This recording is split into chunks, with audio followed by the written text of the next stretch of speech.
Hey guys, Jeff Francoeur here. Thanks for listening to our content, and please like and subscribe.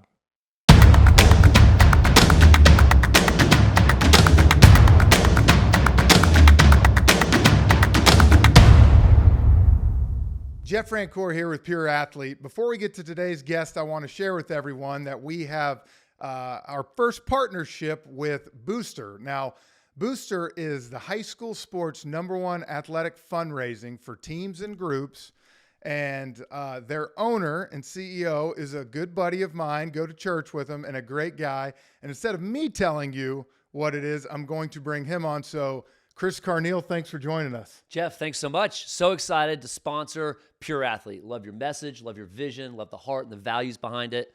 I'm a former college athlete. I'm a coach of my boys and my daughters as well, basketball and baseball. And our company I started 20 years ago, we work with schools, K through 12, and we serve them by raising funds. The past 20 years, we've raised schools, teams, and groups over $600 million, and we want to continue to serve more schools. So if you're interested in hearing how we can come to your sports team, your school, or your group, choosebooster.com. Again, go to choosebooster.com. Chris, thanks for being a part of this. A big supporter of youth athletics, high school athletics, and we're looking forward to a good partnership with you, man. Absolutely. Love what you guys are doing. Look forward to serving and helping schools raise funds.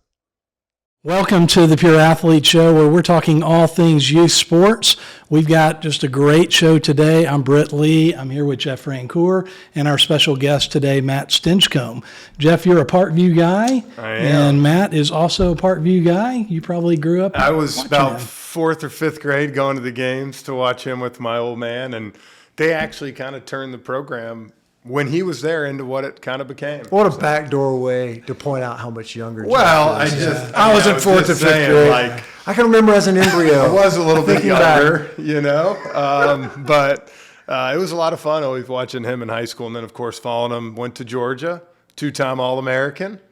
Yeah, fooled him twice. Fooled him twice. It's not an easy thing to do. You don't fool your way into the first round in the NFL, though. Some do, and I will to bet. I will say, there has been some. You are not one of them. There's a couple out there. But we're glad to have you here, man. I know, you're around the Atlanta area and do a lot of great things here in Atlanta. But kind of catch us up. What are you up to these days? I've got 3 great kids, 2 of them in high school. They're big into sports. They got the little guy who's doing whatever we sign him up for, and enjoying the season of life as best we can. Looking into human cloning maybe to see perhaps that might come in handy to get them to and from everything. There's not enough drivers in the house. Oh, gosh. But that's been a lot of fun. And then we've got an insurance brokerage business here in Atlanta. Another guy that y'all might want to get on this show one day, David Green, fellow dog, fellow Gwinnetian all the way to South Gwinnett, but that's fine. I scrubbed it off. I played some charity tournaments with him. He used me for my long drives. Of course. Oh, did he now? Yeah. And then do some college football broadcasting during the fall for ESPN, the SEC network. It's a fun little conference to cover. Yeah, I would say so. It's been okay lately. Yeah, they've really been able to right the ship. They've been able to table a few championships. Well, we want to spend some time today talking to you about your youth sports story. But before we go there, you've actually been a sports parent now for quite some time, and some big news just happened with one of your kids. Why don't you tell us about it? Yeah, our oldest, Janie, she started playing volleyball when she was 13-ish, and she's going to get to keep playing in college. She'll play college volleyball at Samford University, so we're really, really excited. She gets to be a Bulldog in Alabama, which is like the ultimate combination. Really rub it in over there. Any better, yeah. So we're excited about that, and that was big news. If nothing else, to have that kind of decision behind you a little bit, because there's a lot of pressure in and around these kids, whether it's warranted or not, it's real. So we're grateful to have that decision kind of made and that opportunity set up. Well, we're going to want to pick your brain a little bit about the parenting side of it. But first, for starters, maybe we start off and talk a little bit about his youth sports. Yeah, well, I love to ask first question. What is your best memory from youth sports? Could be any sport. Man. Well, we grew up up playing soccer. John and I got a younger brother, John, and our parents never really pushed us into a lot of things, but would be presented with the opportunity. But at the same time, Mom did not want us to play football, didn't want us to play baseball either because it was a very dangerous sport, as we know. And so I think probably because she knew we lacked the hand-eye coordination. Yeah. So for us, it would have been dangerous. I will tell you this: you did grow out of size for baseball. Unless Big you're going to be strike zone. Frank Thomas. Yeah, Yes. yeah, that's true. I didn't think about that. So that's why we didn't play, of course. Otherwise, we probably would have been dominant. There's no question. So we grew up playing soccer, and my stepdad coached us, JR, and he's just an awesome human being. Jeff, you know him really well. He gregarious, just never had a bad day, fantastic guy to play for and be around. And so he coached us in soccer. He coached me in basketball, and was a big reason why I was finally able to be allowed to play football at Mountain Park Athletic Association there in Lilburn. So what year was your first year playing football? That was I was the under 11-year-old team in fifth grade.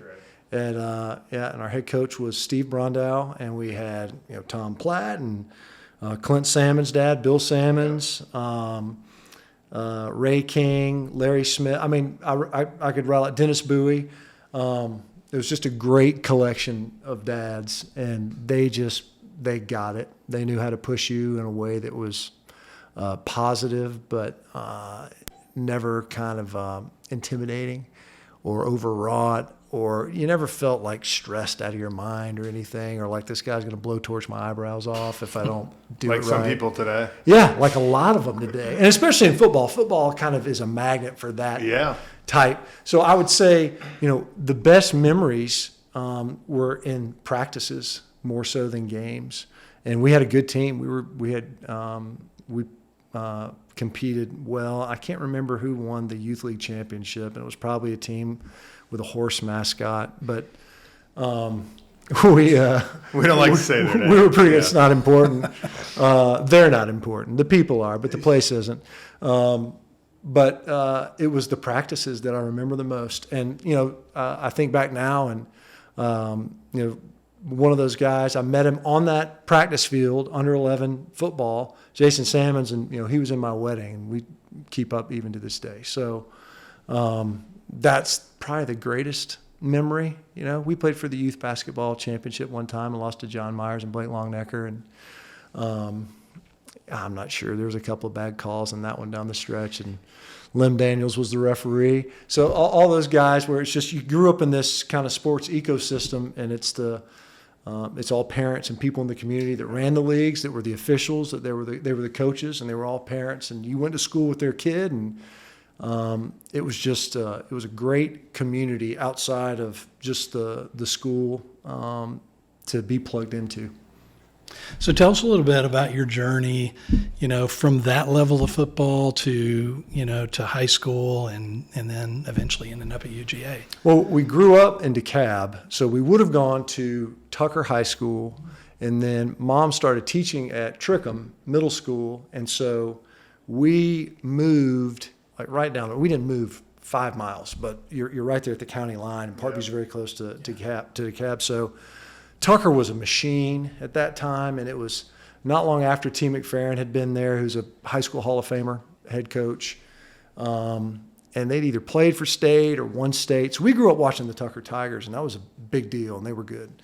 And then we go over to Parkview, and Parkview was trash. I mean, just garbage football program. Did not win. And they had a new coaching staff come in from Stone Mountain High School, Chuck Mize and Cecil Flo. And Coach Mize was the head coach. And kind of interestingly, Coach Mize was a Tucker High grad and was a great athlete. He was Mr. Tucker, which had something to do, but not all to do with sports, but was a wrestling state champion, was a great catcher in baseball, was an unbelievable all-state football player. He was just a jock and a great all-around guy and an amazing leader. And he came over to Parkview, and we won 2 games my freshman year.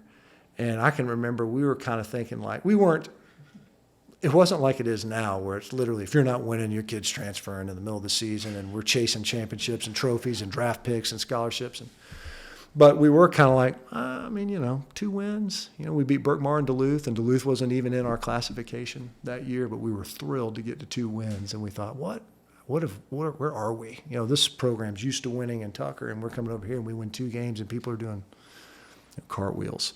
So that was an interesting transition for us, to say the least.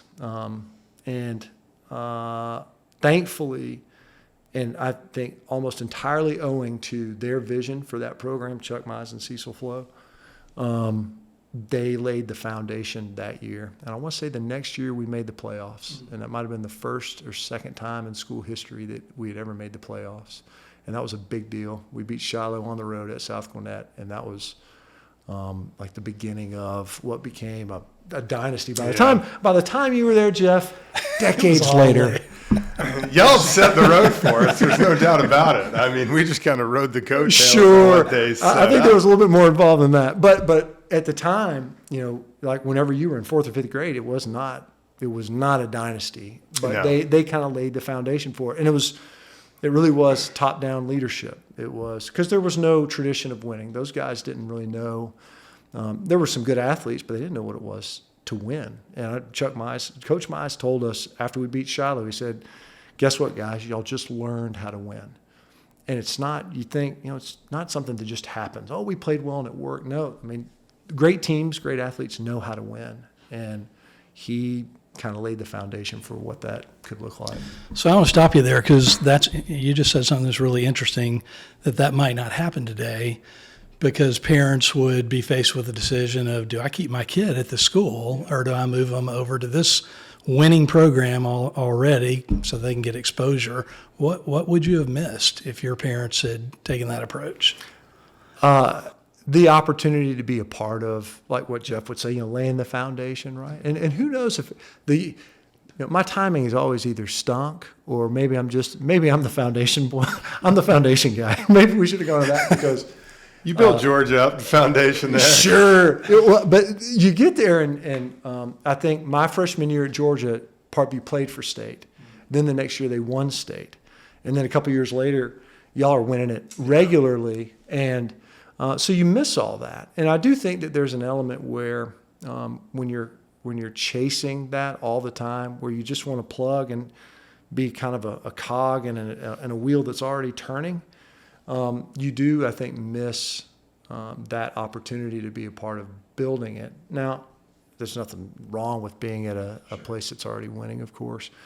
But there is something lost in that. And in an age of transfers and all this other, and not to get too much on a soapbox, the concern that I have as a parent and observe as a kind of adjunct to the game now is this desire for, I want to win right now. Instant gratification. Instant gratification. This is kind of this impulsivity of, if I'm not winning right now, where are they winning? Okay, great. I want to go over there. Yeah.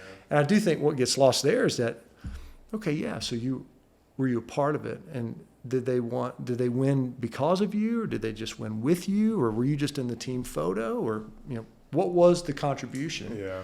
And would it have happened if you were never there? And is there value in having been somewhere where maybe you were an integral part in their making a bowl game, yeah, or even getting to 500 at a school that hadn't been to 500 in however long? Is there value in that? I think that there's a great deal of value, but they don't give trophies out for that. And that's maybe the element that folks desire most sometimes. Yeah, or rings. Yeah. I mean, even in the NBA, it's pervasive. Yeah, today. no, it's the same kind of teams every year, seems like. You talked about your parents. How influential were they for you and John? As you mentioned, your little brother followed you pretty much the whole way through to Georgia, the NFL, the whole deal. But, how did they kind of deal with y'all playing sports growing up? They were ideal, because there was never, I was thinking about this, knowing we were going to talk about it, and I've talked about it before. I can't think of a time where, and they were all engaged in some form or fashion. JR would be coaching. My dad coached us when we first got started in soccer. And I can't think of a time where after the game they talked about the game, other than it was like, hey, that was a great game. Anyway, Yeah. That's pork, that's chicken, hamburger, and just we're moving on. and never really about the performance unless it was positive, and always some way to. I mean, I cannot think of a time. I can't think of a time where, and you talk about it in the book, where after practice it's the car ride and how dangerous that ride can be. I mean, it's just the opportunity's there, and it just happened, and it's fresh. So here's my opportunity. Yeah, let me hammer this home, right? Absolutely. And it's why did you swing at that pitch? Why did you? Absolutely. I was trying to screw up, Dad. Yeah, exactly. But I'm glad we got this car ride. Yeah, right. I mean, just thank goodness we're riding home together. Really, because I want to harangue. I fall victim to that now as a parent, and I do think back, and there's a certain level of maybe it's guilt where I think I'm going, who modeled this? Who modeled this for me? Because it wasn't any of the four of them where they ever would be like, so what happened? What was with the false start, man? At home? Are you kidding me? What's the deal? Now it's 1st and 15, dummy. And that just was never a thing. That was never their element. It was all encouragement. It really was. So did your love for the game of football just kind of grow as you played? Yeah, I think part of it was, somewhat of the forbidden fruit, right? You can't play it. And so immediately, how's a kid's, brain work, or really any of our brains, right? It's like, oh, I can't have it? Well, now I'm all the more intrigued. I want it. Yeah, that's right. Yeah. I think so. And partly was that I was successful at it. And so, usually winning breeds enthusiasm. And if you're good at something, then you're more inclined to like it, right? And so that certainly came in handy, because we weren't like us, as we will have already documented, we're not the most coordinated children in the world, but bigger guys. And this is a sport. That is the beauty of football, I think, is that there is a role for just about every body type, every skill type, just about. And so because of that I think is a lot of it was just that, man, I think I fit in this sport. And you can get better at it, right? And having the coaches that identify that early and encourage that, and I did. I mean, the youth coaches that I had were about as good as you could have asked for. Looking back on it, you think, man, these guys, you couldn't have cast it any better, which is a blessing that not everybody gets to talk about. So I'm curious, Matt, as you think about what propelled you to be an All-American at Georgia, to play pro football, there's technique and then there's effort. What does that formula look like for you in terms of, were you a master of technique? Obviously you were good at both, but where did it come for you? Master. I was a self-declared master. Yes, of technique. we're declaring. We're declaring it. I was a 3rd-degree black belt in pass protection. I think effort was not an option at our house. That was one thing that for sure that was something that is all you can do is all you can do. That's what Dad would talk about all the time. And that one cut kind of both ways, which is as long as you've done all that you can do, then accept that. And win or lose, A, B, or C on the test, whatever it is, if you did all that you could do, then that's all you can do. But then there's an inverse to that, which is all you can do is all you can do, like, so do that. Yeah. And anything less than that is not acceptable, right? And so they were not very outcome focused. They were more process focused, which would be probably more in our vernacular now. I don't think that they thought that through then. Sure. So the effort thing was always there. For your brother too? Yes. Y'all just had that in it you? Yes, that was, I don't know if it's innate. Yeah. Some kids I think are natural grinders. Sure. I wouldn't say either one of us are natural, like wake up and just grind it out. Mm-hmm. But that was an expectation from both sets, all four. Mom, dad, stepmom, stepdad, they all were just kind of like, you kind of lay your shoulder to the wheel, and if it turns out, great, but make sure that shoulder's on the wheel. So that wasn't a thing. But like the technique part, probably, because I'm not like some overwhelming athlete. No one's going to mistake me for that. So I think that's an outgrowth of the effort part too, though, right? Because there's talent and there's skill, and there's talented people out there that maybe can get by on that for a while, right? And then there's others that are less talented, but they develop a skill and they can outstrip somebody else's superior talent. And then the great ones are the ones that have both, right? And those are easy to identify. You see that all the time. It's not every day that some guy just grinds himself to being the best. No, there's more than a modicum of talent there. And I think my success was certainly more owing to the effort and the environment that I was ultimately blessed to be in just about throughout my entire career. Yeah. Well, for me, I was a multi-sport athlete. I want my kids to play all different sports. What would you say to the parent that's like, hey, my kid's 10 years old, they need to pick a sport and go with it? That they're wrong? Yeah. I mean, that's the evidence is everywhere, and even was it Tim Corbin at Vanderbilt? Yeah. Where he talks about it. He's like, I don't want a guy. I don't want a guy that just plays baseball. I'm sure he's got guys that just played baseball. But what I'd like to see is I want an athlete that can play baseball. And, Smoltz, I think maybe one of the more famous speeches, at least in my mind, in his Hall of Fame acceptance speech, where he's talking about and was adamant that there not be specialization. And so what's unfortunate is it seems like, we've developed these ideas that are not supported by fact, that where it's just the facts just aren't with you. You think you have to specialize, and you're wrong. And the goal seemingly is to chase a scholarship or whatever it might be, and you're going, I don't know. It seems like all the folks that ultimately get that, if that's the goal, they were probably going to get there whether they played it year-round or not. Yeah. And I realize that's kind of 100%. contrary to the skill part, No, but I agree. Look, if you're good, they're going to find you. They'll find you. That's what I tell a lot of the baseball parents. And, Matt was there, but at Parkview, we had Coach Buchanan, the baseball coach, and Coach Flo, the football coach, and they were so good working together to let you play both sports and being accommodating. And I go around, even Gwinnett County, outside the county when I travel for stuff, and you talk about how many coaches now are, football coaches telling a kid, you can't miss football workout. And when they have, maybe a perfect game showcase, that's a big deal. Or then you got a random Tuesday night game and you got passing league and you go to this Tuesday night game. And it's just amazing to me how they cannot work together. Yeah. And I always try to sit there and say, for a kid's sake, this is a kid. Yeah. And you're I'll never forget my junior in football. My dad was at the Parkview game. He always sat at the 10-yard line because he didn't want to talk to all the parents. He wanted to watch a game.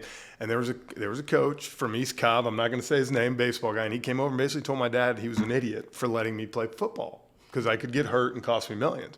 And my dad, as he said, if we weren't in a family setting, my dad basically said, don't tell me how to raise my kid. He's out there my dad said he looked out there and I was like headbutting one of the guys, getting pumped. Yeah. And he's like, you're having the time of your life. But I think we've robbed so many of these kids chances to develop in other sports. So let me ask you, how did that play out with your daughter in volleyball? Yeah, well, and for her, it was less a specialization than it was an aptitude, where she was good at volleyball. She played basketball for a little while. Mm-hmm. It was not, she was okay. She's tall, right? Yeah. But so it was more like the sport chose her, so to speak, than it was like, well, I would have played this, but I feel like I need to focus on one thing. Yeah. And so, and when we look back really on really my older two, both of them, I think I swung, John can speak for himself, but we swung so far opposite the direction of what we observed elsewhere with other parents, and especially I think parents who were athletes for an extended period of time, where this is like a central part of our family's existence, and from an age and to an extent where you're like, maybe not healthy. And we probably swung a little too far to the opposite, where it was like, we don't even watch sports really. It's kind of incidental. Some of my kids to this day are probably like, we went to a couple of Braves games last year and they literally were going, okay, so who are these guys that are kind of standing towards the middle? And you're like, and now of course with the shifts and all that other, you're going, well, the third base, The thing you can tell your kids is I broadcast 100 games and I still think that way. Why is he over there and what's going on? Well, last year I'm going, so Austin Riley's the third base, but he's not But over he's there in now. second now. That's Okay, so he's in confusing. short right field, and here's why that would happen. Let's eat some popcorn. But it's, So because of that, it wasn't like she played soccer and she did, but you do that up until the point where it's like, I think when she'd reach high, she's not going to play high school soccer at her school. And same would be largely true for basketball, but it wasn't volleyball in lieu of anything, right? So it wasn't, well, we're going to do this. It's what she wanted to do. Yes. There wasn't it wasn't sacrificial elsewhere. Yeah. And you see that a lot. I mean, even you're growing up and you're talking about, the East Cobb coach. And I can think of guys that I grew up with that were really good athletes and they could play 3 sports. And they chose, because we were blessed at Parkview to where everybody kind of played nice and the coaches understood. They're like, there's athletes that can do a lot of different things. I don't have to have this guy all the time. Yep. And that was, a lot of places aren't like that anymore, clearly. And, with the advent of club sports, and so now it's even outside of a school setting. And there is no reason, right, to play nice, because it's like, I'm not even at your school. I don't care if the football coach likes me or doesn't like me. I don't need any of his athletes. I'm just pulling from all these different communities, and I'm saying you can't miss a match or you can't miss a practice, and that's it. So, choose your horse to ride. Yeah, and that's sad that people that's, put a thought on a kid and then let some parents make a decision that it's not worth it. And I heard you talk about your coaches growing up and how great they were. So I got to ask you. You don't have to name names, okay, and especially for the worst coach, but who's the worst coach you've ever had and why? And who's the best coach you've ever had and why?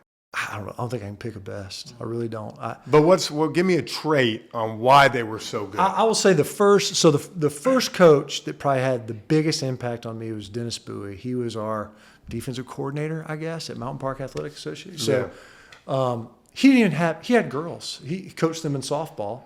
They were grown. And he just loved football and loved coaching and loved kids. And he coached, I don't know how long he had been at the league.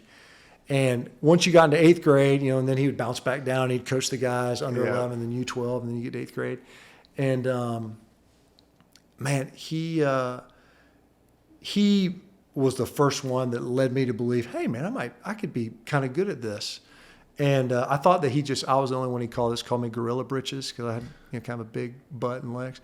But then, write that down. Yeah, you might go to jail for that today. Yeah, for real. Well, I know what I learned later was that it wasn't even for me. Like the next kid comes up. You're the same. You're also, but he would be the first one that I could think of. But gosh, there's countless other. Roy Massey, who was an institution at our high school and only recently passed. And, he was a great coach. He was not coaching us on technique. No. I mean, there was none of that. It was pure just you couldn't even understand him half the time. No. I mean, he'd get wound up. He's got a big, big chaw. wad of chewing gum, He does. chewing substance. And, but it was I think their enthusiasm, and they were authentically there for you, and it wasn't not about them. They didn't make it about them. And maybe that was the thing. If I could boil it down, that was probably what made them so effective, was that it just wasn't about. They didn't make it about them. Yeah, it was about always about the kids. So what's the worst? Like I said, you don't have to mention it. Yeah, no. Well, you can if you like. You're more than welcome. No, there's no. But there's some. Like you're saying, like with football does seem to attract, as if you have to be a yeller, and there's this. Well, if you don't do this, and if I'm not hard on them, then they won't play tough and all that, which is just dumb. It's such a load. Yeah, it is the lowest common denominator coaching. The loudest coach, the one that's yelling. Now, you can be loud and not be yelling. Yeah, there's a difference, right? So hear my message, not my tone, and all that stuff. But it's their tone, and it's the intent, and you're just going, that's lowest common denominator stuff. Yeah. And the great coaches, they'll listen to you anyway. I don't have to. They don't have to use all the unfortunate euphemisms that you'll hear on a football field, and other sports too, I suppose. But there was. there have been more than a handful of those. And playing offensive line, there's, I think, a misconception that, you have to just kind of stick your face in the wood chipper, and if you can't, then you can't play. See ya. Yeah, it happens a lot. And so, there was more than a couple of those, but they're paled in comparison. And I will say that the one coach that would probably spring to mind, he was an anomaly on that staff. The balance of that staff was more than enough to accommodate the fact that that coach probably shouldn't have been out there. So I want to ask you, and I'll kind of ask both of you this. You're both pro athletes. So, and we went down through this list of accolades in your bio. So for a lot of parents and kids out there, they would think, well, these guys really never faced adversity in sports in high school or even college, maybe in the pros, but I'm sure that's probably not true. Can you talk a little bit about a time that you've, faced some big time adversity in athletics and how you overcame that? Sure. There's more than a handful. I would say the biggest one would have been in Oakland. Before going to Oakland, I injured my shoulder dislocated playing Auburn my senior year. And I had been really blessed. And I think this is true of a lot of guys, athletes, where the biggest factor to their success is that they're able to stay healthy, because then you can keep practicing, you can keep playing, and you can, stack success on success, or, learning opportunities on learning opportunities. It's hard to do that in the training room. And so I'd never missed any time. I knew what it was like to be hurt, but not really injured. I was never really I wasn't out of the lineup. And that happened, and my shoulder was not right. I mean, you get it as good as you can get it, and then you don't want to impact your draft status, and there's some gamesmanship there, but the shoulder was not right. And my rookie year in Oakland, it just would not stay in socket or whatever. I don't know. Whatever the proper word is. My shoulder didn't stay where the shoulder was supposed to be. So it was going other places. And I came back from that. It was an extensive surgery. It was James Andrews did the surgery. He's done everybody's surgery. At least he's standing there when the surgery happens. I've always wondered that. Yeah. I think he's just standing there in his duck boots, does right? he just come by and say, looks good. Yeah. On to the next one. Close her up. Yep. But and even he had said at the time, he was like, this was one of the worst ones, and however many anchors. So it just wasn't ideal, especially the position I played. And I came back, and I was playing really poorly. And part of it was physical, because I know I wasn't physically back, but mentally I just was not. I didn't trust it. I'm trying to play with one hand versus guys that are getting paid to beat guys with two hands. Mm-hmm. And I'm effectively a rookie.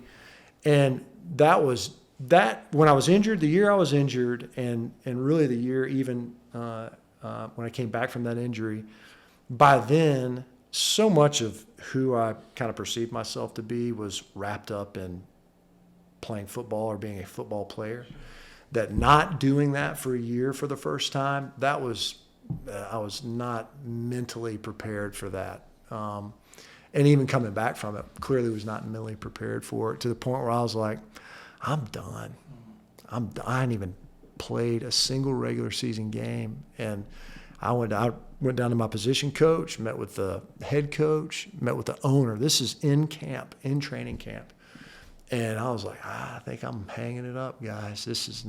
I'm not the player you drafted. I'm not playing the way I should be playing. And thankfully, once again, they just were like, no, we hear you. Yeah, no, you're not quitting. They just wouldn't have it. They would not have it. And I missed that practice, which to this day I feel guilty, because in that ecosystem, if one guy's gone, now everybody else has to pick up his reps. So you totally hosed your brothers, your teammates. And they're not happy with you. They weren't happy with it, but then they figure out what happened. Yeah. And what's crazy is it never came up. They never brought it up like, hey man, you're going to tap out for a practice? Oh, you're going to quit on us? None of it. There's not a ton of empathy in a football locker room, but it's like, I don't know, they got it. It was a supernatural type of thing, honestly, because it certainly wasn't natural. The natural reaction would be like, suck it up. But that wasn't the case. And none of those guys, I would have walked for sure. I definitely would have shut it down. And none of those coaches would have it. The owner wouldn't have it. They're just like tough.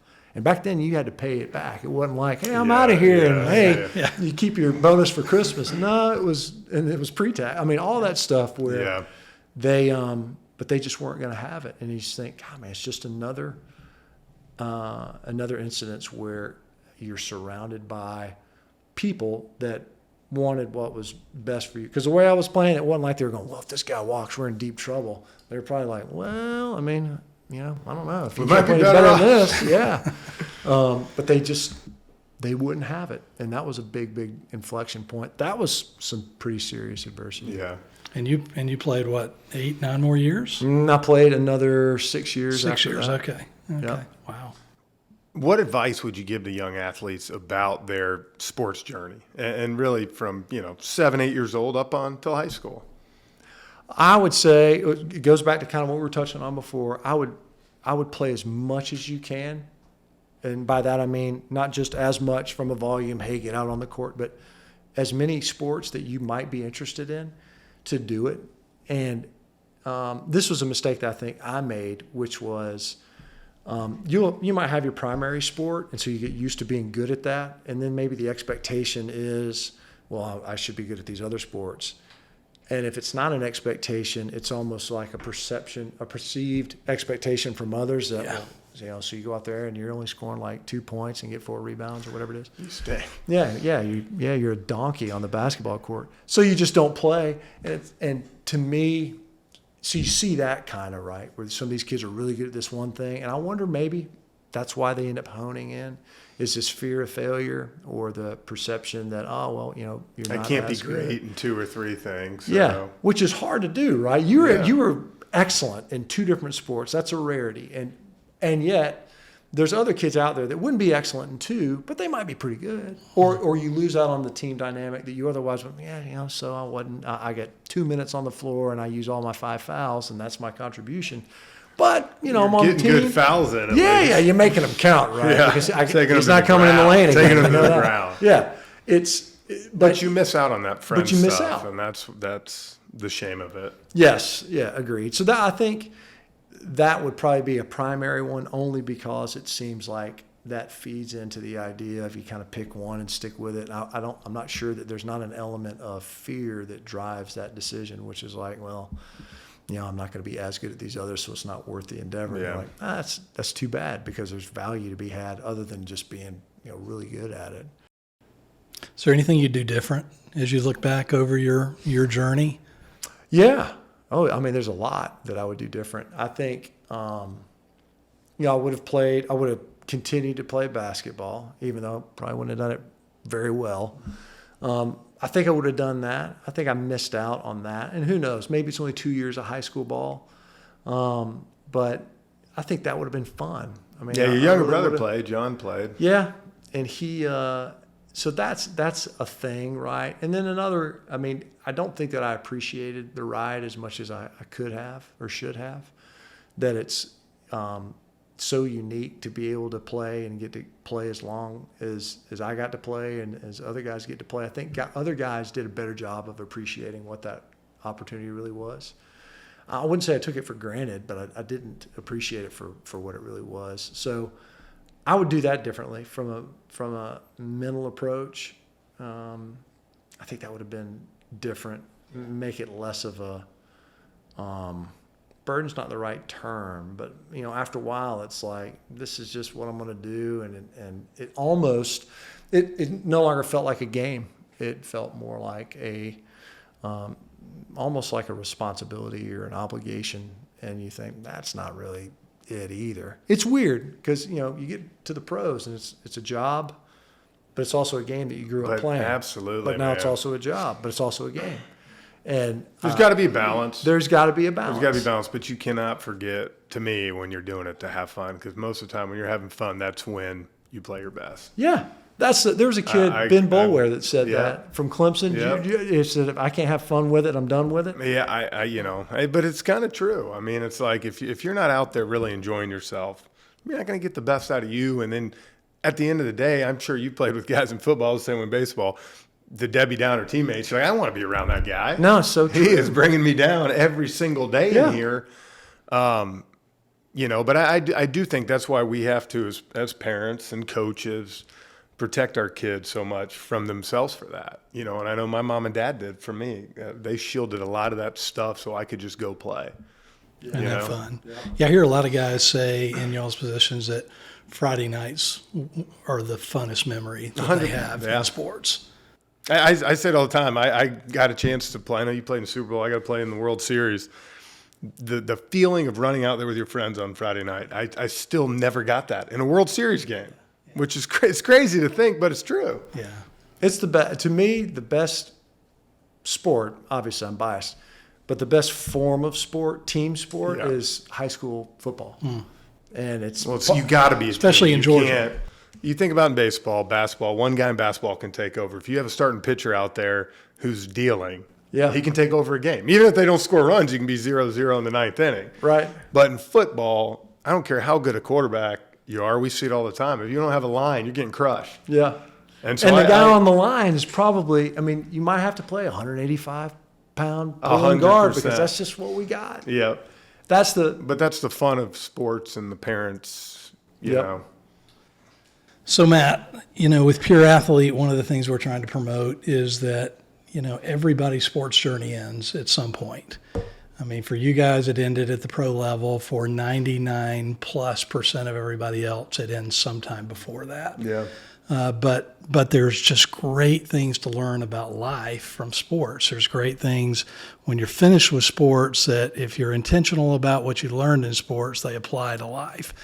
I see you do a lot of things since your sports career has been over.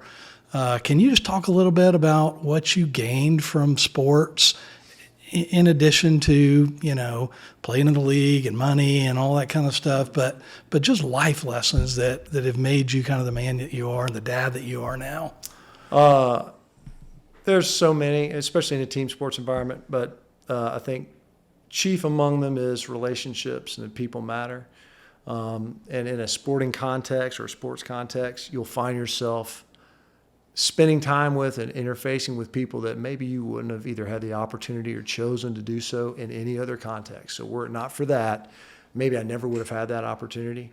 That proved to be huge for me in a variety of ways, but that relationships.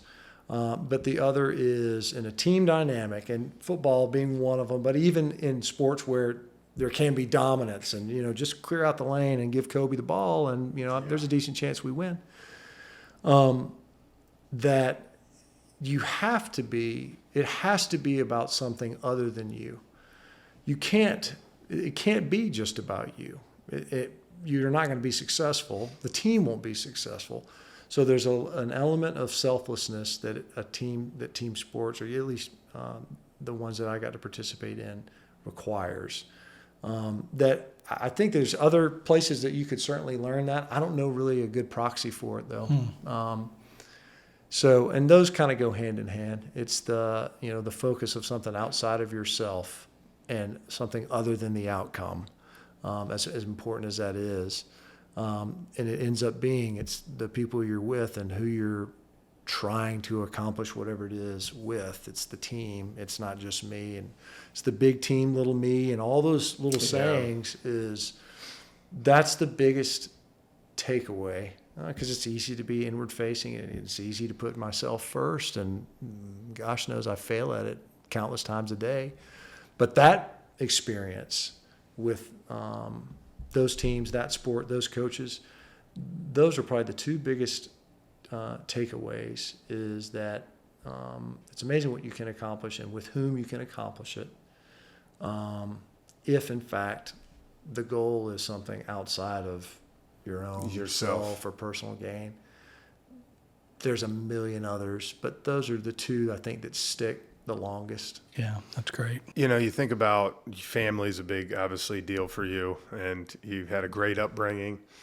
Now that you're seeing your kids play, you're being out there, you're coaching them, what's one thing that your parents did or didn't do with you that you for sure are trying to instill in your kids now as they grow and play? That they, despite what I was sharing earlier, because this was totally contrary to my upbringing, is that you're not, like, your value to us has got nothing to do with what's happening on that court or in the pool or wherever else. They never, my upbringing would underscore that, bold print, scream it from the rooftops. This is just a sport.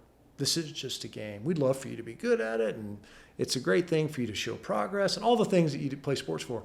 But this is not a qualifier. This is not you're not the only standard, right? It goes back to the effort thing, but it was never like, hey man, listen, we've been driving you to practice, and so where are the wins? Like, where are these dubs? So I'm looking for some numbers. It's just not. It wasn't something that they were seeking to quantify, and that for sure is something that we want them to know, that this is just, we're in this. Have fun. For all the right reasons. You try to keep that front and center and have fun with it and get better and, give effort. Work all those hard, things. all those things. Yeah. But, you don't come home with the trophy, and we'll be disappointed, but your value is completely independent of all that. That's part of it. Great stuff. Great stuff. I think that's a great note to kind of wrap it up on. Matt, thanks so much for being Thanks with for us. having me. Yeah. Thanks for doing Thank this. you. This is Pure Athlete's a great initiative. It's a needed initiative, and so I'm grateful for y'all's efforts here. Well, we appreciate it. The audience doesn't know this, but Brad and I and then Jeff have been talking about Pure Athlete for a long time, and we've actually had some lunches with you and batted this whole idea around, and you've been super helpful. You wrote an endorsement on my book, which I'm very grateful for. So and on top of that, all the things that you talked about here today, we've kind of watched play out, not just in your life, but as an athlete, but as a dad, and which I know you're probably more interested in than anything else. No, and I think I got to second that. I have to say I grew up watching you, not trying to make you feel old again. But, when you do these things and really you talk, I think it's great because, like something you just said at the end, your value is not in what you do. I think that's so – I find myself sometimes try not to go there, but why did you not do this? And then I agree, the car ride home when all they want to do is go get some ice cream. Yeah. And at the end of the day – you want them to compete. I love what you said too, just finishing up the effort, because I think that's important. The effort's got to be there. Yeah. If you're not out there giving effort, then we're going to have issues. Yeah. But if you're putting the effort in, like you said, then let the chips fall where they may. Yeah. So thank you, man. Thanks for having me, guys. This is great. Appreciate it, Matt. Thanks, Brett. And thank you to all of you for listening today. We'll look forward to seeing you next time on the Pure Athlete Show. Hey guys, Jeff Rancour here. Thanks for checking out Pure Athlete, and subscribe to our channel on Apple, Spotify, or wherever you go to listen to our podcast.